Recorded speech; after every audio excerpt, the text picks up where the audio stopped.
जैसा कि पिछले एपिसोड में हमने देखा था, कैप्टन बियान आइस सोल का यूज किए थे और उनकी पावर्स लेवल 5 एप्सिलॉन स्तर तक पहुंच चुकी थी। जब वह अपनी फुल पावर से अटैक करते हैं तो बहुत सारे ज़ॉम्बीज मारे जाते हैं और धूल और डस्ट में कन्वर्ट हो जाते हैं। जॉन्ग कैप्टन बियान को देख करके समझ चुका था कि कैप्टन बियान अपनी आखिरी चमक रिलीज कर रहे हैं ताकि अपने टीम के लोगों के लिए रास्ता बनाया जा सके। जॉन्ग सोच रहा होता है, कैप्टन बियान आपका शुक्रिया, आपका ये सेक्रीफाइस ये वेस्ट नहीं जाएगा, आने वाले वक्त में भी आपका ये सेक्रीफाइस को याद रखा जाएगा। दूसरी तरफ स्नो वर्शिप सेट का जिंग सोच रहा होता है कि मैं हंस नहीं सकता और हम लोगों का प्लान सिर्फ एक कदम दूर और है। असल में बेवकूफ जॉन्ग ने हमारा काम और भी आसान कर दिया। त्यानहाई शहर के सारे लीडर्स ने भी आइस सोल का इस्तेमाल किया है और साथ साथ में जांच टीम के लोगों ने भी इस्तेमाल किया है। अब वक्त है इन सभी को मार देने का। दूसरी तरफ जॉन्ग कैप्टन बियान की पावर्स का इस्तेमाल करते हुए देख चुका है, लेकिन वह इस तरह से रिएक्ट कर रहा है कि जैसे कि जॉन्ग ने कुछ देखा नहीं है। उसने अपनी आंखों को बंद कर लिया और जब कैप्टन बियान अपनी पावर्स का इस्तेमाल करने वाले थे तो उस वक्त सभी से कहा गया था कि अपनी अपनी आंखों को बंद कर लो। और उसके बाद जब सारे ज़ॉम्बीज मारे गए फिर भी किसी की इतनी हिम्मत नहीं हुई कि वो अपनी आंखों को खोल सके। अगर कोई साइलेंट डेथ की पावर को देखने की कोशिश करता है तो उसकी आंखें जा सकती है, साथ में वह मेंटली डिस्टर्ब भी हो सकता है। इसीलिए सभी ने अपनी आंखों को बंद रखना ही बेहतर समझा जब तक कैप्टन ने नहीं कहा। कैप्टन बियान जॉन्ग के पास में आते हैं और उसके कंधे पे हाथ रखते हैं और कहते हैं कि नाटक करना बंद करो, मैं जानता हूँ तुम सारा कुछ देख चुके हो। जॉन्ग ने मुस्कुराते हुए कहा, क्या आपको पता चल चुका है? लेकिन जब जॉन्ग ने कैप्टन बियान की फेस को देखा तो जॉन्ग की स्माइल गायब हो गई। कैप्टन बियान ने कुछ नहीं कहा, वह अपने हाथों को अभी भी जॉन्ग के कंधे पे रखे हुए थे और कैप्टन बियान की प्रेजेंस की वजह से जॉन्ग को एक प्रेशर महसूस हो रहा था और जॉन्ग जान रहा था कि कैप्टन बियान इतने नजदीक से चाहे तो वह उसे एक पल में भी मार सकते हैं। इस वक्त कैप्टन बियान की पावर लेवल 5 एप्सिलॉन स्तर तक पहुंच चुकी है और कैप्टन बियान की पावर बढ़ने के साथ साथ और उनके साइड इफेक्ट भी बढ़े हैं, इसलिए कैप्टन बियान ज्यादा दिन के मेहमान नहीं है। और तभी जॉन्ग ने कहा कि कैप्टन बियान आपका शुक्रिया,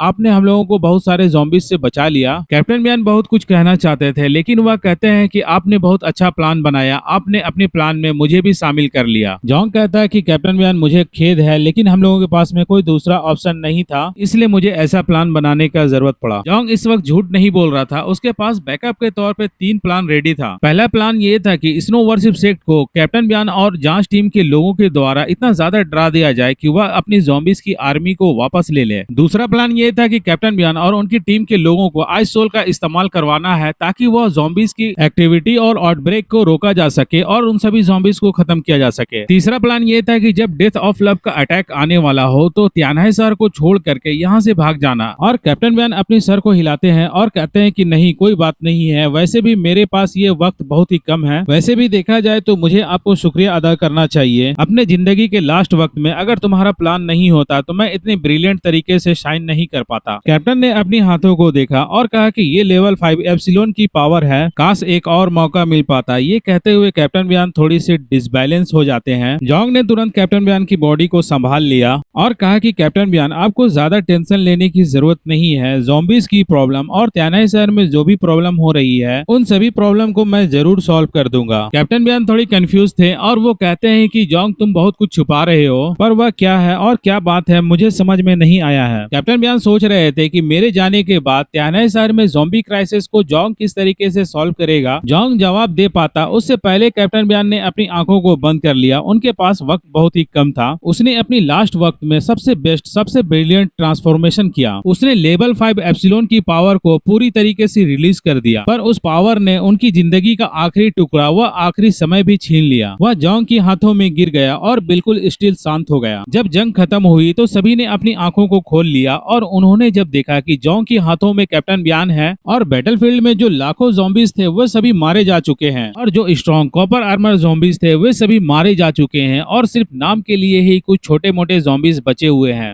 पर जांच टीम के लोग बहुत ही ज्यादा चौंक चुके थे। वो जान चुके थे कि कैप्टन बियान की इतनी ज्यादा पावर रिलीज करने का मतलब क्या है। केन बहुत ही ज्यादा घबरा चुका था। वह कैप्टन चिल्लाते हुए कैप्टन के पास में चला गया और कैप्टन की बॉडी को अपनी हाथों में पकड़ लिया। बॉस जागे, आप हम लोगों से दूर नहीं जा सकते, बॉस जागे। और ये कहते हुए वह रोने लगा। जांच दल का वह सदस्य जो अहंकारी और दबंग था वो बच्चों की तरह रोने लगा। और सिर्फ केन ही नहीं, बाकी टीम के लोग भी कैप्टन को एक इज्जत की नजर से और उसे एक सच्चे कैप्टन की तौर पे माना करते करते थे। जोंग चुपचाप पीछे हट गया। वह जानते थे कि अब इन लोगों को कैप्टन को लास्ट अलविदा कहने का वक्त आ गया है। टीम के सारे लोग जब देखा कि कैप्टन की ये कंडीशन है तो उसके पास जाने के लिए तुरंत दौड़ पड़े। टीम के सारे लोगों के चेहरे पे एक उदासी थी। वह अपने दाहिने हाथ को अपनी छाती में रखा और चुपचाप कैप्टन बियान को एक इज्जत वाला और एक शहीद का दर्जा देते हुए एक श्रद्धांजलि दिया गया। और जब से अपोकलिप्स आई है तब से अपनों को मरते हुए और एक सैनिक होने के नाते भी बहुत सारे जीवन और मृत्यु को देखा गया है। तभी डिप्टी कैप्टन बाइली कहते हैं कि जैसा कि हम लोगों के बीच कैप्टन बियान नहीं रहे तो अब मिलिट्री लॉ के हिसाब से मैं इस टीम का कैप्टन हूँ। इस वक्त अस्थायी रूप से मैं कैप्टन का पद संभालूंगा। और कैप्टन बियान के पास में वो सैटेलाइट फोन था जिससे हेडक्वार्टर को संपर्क किया जा सकता है। वह उस फोन को उठाता है ताकि हेडक्वार्टर से संपर्क किया जा सके। जैसा कि डेथ ऑफ लव का अटैक लॉन्च होने वाला है इसलिए सारे ज़ॉम्बीज तो खत्म हो गए हैं, इसलिए उस लॉन्च को रोक दिया जाए। डिप्टी कैप्टन बाइली यहाँ के सारे सिचुएशन को हेड कमांडर झूजेंग को बता रहे होते हैं। हेडक्वार्टर के अंदर झूजेंग वह सुनकर के चौंक जाता है कि क्या कैप्टन बियान इस दुनिया में नहीं रहे। इस रिपोर्ट को कंफर्म करने के लिए वह सैटेलाइट के माध्यम से सभी को देख रहा होता है। झूजेंग इस वक्त सुन रहा होता है। डिप्टी कैप्टन बाइली बता रहे होते हैं कि सारे त्यानहाई शहर में जितने भी ज़ॉम्बीज थे वो मारे जा चुके हैं। झूजेंग इस बात को सुन करके थोड़ी देर चुप रहे। फिर उन्होंने कहा कि कोई बात नहीं है, जैसे कि कैप्टन बियान हमारे बीच नहीं रहे और वॉरियर एक बैटलफील्ड में शहीद होता है तो वह एक सम्मान की बात होती है। और वैसे भी वे कभी नहीं चाहते कि उनकी मौत बिस्तर में बीमारी की वजह से पड़े पड़े हो। दूसरी तरफ डिप्टी कैप्टन बाइली कहते हैं कि कमांडर अब हम लोगों के लिए क्या आदेश है। कमांडर देख रहे होते हैं स्क्रीन में और कहते हैं कि कैप्टन को वापस लेकर के आओ। डिप्टी कैप्टन बाइली ने जब कॉल को रखा तब जोंग और सारे लोगों से कहा कि डेथ ऑफ लव का अटैक अब नहीं होगा, वह रद्द कर दिया गया है। और जब सारे लोगों ने जब ये बात सुनी तो उन्होंने एक चैन की सांस ली। दूसरी तरफ जेंग वो तो अंदर से मन में बहुत ही ज्यादा खुश था और सभी को दिखाने के लिए, सारे टीम को बेवकूफ बनाने के लिए अपने हाथों को अपनी छाती में रख करके प्रेयर करने लगे और कहने लगे कि कैप्टन आपकी आत्मा स्वर्ग में हमेशा के लिए वहां पे जीवित रहे। और जोंग को छोड़ करके बाकी टीम के लोग ये तो नहीं जानते थे कि ये सिर्फ एक तरह का ड्रामा है। वहां पे सिर्फ जोंग था जो कि इस सारे कंडीशन को और ये सारे सिचुएशन को जान रहा था। अचानक जोंग अपनी डायमेंशन से लॉन्गमिक तलवार को निकालता है। जिंगटियान 2 कदम पीछे हट जाता है और वह कहता है कि जोंग आप क्या करना चाहते हैं। और टीम के कुछ लोगों ने जब देखा कि जोंग अपनी तलवार को निकाला है तो वो सारे लोग घबरा गए और जोंग अचानक मारने के लिए तैयार होता है और वह कहता है कि मैं तुम्हें मारने जा रहा हूँ। जोंग तो जान रहा था कि इन सभी कांड और इन सभी कारनामे के पीछे किसका हाथ है। स्टील को भी आसानी से काट देने वाली एंडमैन की धातु से बनी हुई तलवार वह सीधा जेंग की शरीर में प्रवेश कर गया। वह जेंग को घायल कर दिया। जेंग कंफ्यूज होता है कि ये तलवार कहाँ से आ गया, कोई तो उसके पास में आया नहीं, फिर अचानक उसके पीठ में ये तलवार कैसे आ गया। इस वक्त जोंग अपने पास में एक पोर्टल बनाता है, दूसरा पोर्टल जेंग के ठीक पीछे बनाता है। और जोंग ने जब अटैक किया तो ऐसा लगा कि वह जिंगटियान को मारने के लिए जा रहा है और वह स्वॉर्ड सीधे स्नोवर्शिप सेट के जेंग को लगता है और जेंग कंफ्यूज होता है कि ये स्वॉर्ड कहाँ से आ गया। और टीम के सारे लोग ये समझ गए कि जोंग के पास में एक पोर्टल बना हुआ है और उस पोर्टल से जब वो तलवार निकालता है तो उस तलवार में ब्लड लगा हुआ है और दूसरी तरफ जेंग के पास में अटैक होता है। स्नोवर्शिप सेट का जेंग अचानक बैठ जाता है और वह कहता है कि क्यों, तुमने ऐसा क्यों किया। बाकी लोग भी जोंग को देख करके वह सावधान हो गए और वो सावधानी से पीछे हट गए, लेकिन जियो ने थोड़ी डांटा और वह डांटते हुए कहती है कि जोंग तुम ऐसा क्यों कर रहे हो। भले ही वे सभी पास्ट में दुश्मन रहे हो लेकिन अब ऐसा नहीं है। जब से उन्होंने ज़ॉम्बीज का सामना किया है उन सभी की आपस की दुश्मनी खत्म हो गई है। डिप्टी कैप्टन बाइली और टीम के अन्य सदस्यों ने जब ये सब देखा तो वो कुछ नहीं कहे, लेकिन वे सभी सावधान और सतर्क हो गए। दूसरी तरफ जोंग के जितने भी टीम के मेंबर्स थे वे सभी अंकल चुनली और टीचर लियान वे सभी जोंग के पास में आकर के खड़े हो गए। वे सभी जान चुके थे कि कभी भी फाइट हो सकती है और जहाँ तक बात है जांच टीम के लोग तो वो आगे नहीं आए। वे सभी जान चुके थे कि ये लोकल्स के बीच होने वाली फाइट है, इन सभी के बीच इंटरफेयर नहीं करेंगे। दूसरी तरफ जियो, डिंगाई और जिंगटियान ये सभी अलर्ट हो गए और वो पूछने लगे कि जोंग तुमने ऐसा क्यों किया। अब हम लोगों के बीच किसी तरह का कोई दुश्मनी नहीं है तो फिर ऐसा क्यों। जोंग के इस एक्शन ने वहाँ पे सभी लोगों के बीच एक तनाव का माहौल बन चुका था। लोग आपस में आमने सामने थे, वो तनाव का माहौल था और कभी भी फाइट स्टार्ट हो सकती थी। इस वक्त जेंग बहुत बुरी तरीके से घायल है, वह फाइट भी नहीं कर सकता है।